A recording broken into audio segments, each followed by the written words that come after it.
movement and an underwear brand in one, because I looked at the world that represents Africans, and it baffled me that in a continent of so many billions of multiple color skin tones, there was no underwear where you said nude and it looked like an African person. So from that perspective, the conversation and the narrative around diversity and representation sparked a big question in me that ended up with me holding samples of bras in different shades, because I felt every woman needs to be able to find their skin tone in undergarments and feel comfortable in t-shirts much like this without worrying that the t-shirt shows through. So that's basically what I do, skin-colored undergarments for women of various skin tones. There's a lot of things that happened so sequentially that it didn't make sense not to. From the moment that I asked myself what I was doing beyond being a brand and marketing specialist, I worked within corporates doing branding and marketing for multinationals, and then within the advertising space. And I think that's where messaging of brands got to me.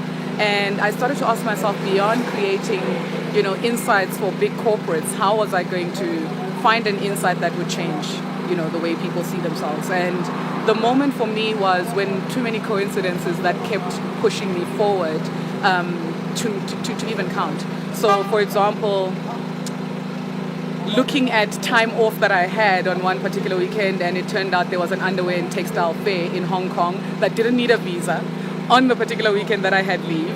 And I came up across money that I had written off somewhere. So too many coincidences happened for me that actually made me realize that there's something bigger than me happening, and I kind of have to follow through more than just as a strategist. Now there's a bigger movement to create an ecosystem that creates solutions for African people. So two things. One being funding, and I know the word is said, but let me give you a very simple example from my end where to make something innovative, you're going to have to go outside of yourself, and that includes going outside of your home country, where the reason why nude underwear didn't exist is that the technology, etc., would have been a hurdle. So by virtue of me going externally to find the expertise, I've battled to get the backing, because guess what? You're not manufacturing locally. But to manufacture locally, we had to build the market.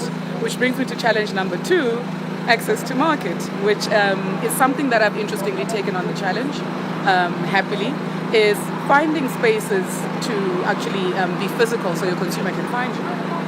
I've had to go and create those at the same time. So here I'm trying to start an underwear range, understand the industry, but now I'm having to create marketplace for not just myself, but entrepreneurs like me with big followings whose customers are going, but I want to see, touch and feel, because that's what Africans do.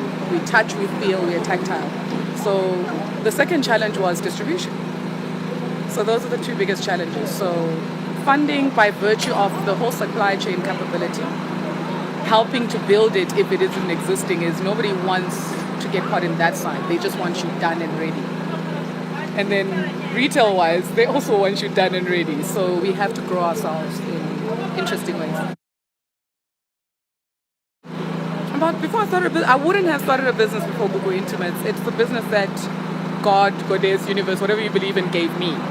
Because the story, the brand is intricately tied to who I am.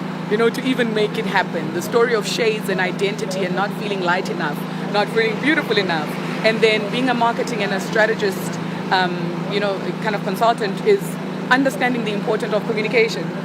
So everything is connected to everything is what I'd say to her. So she needs to pay more attention, because later on, when the thing arrives that is for you, everything is connected to everything. Everything was for a reason.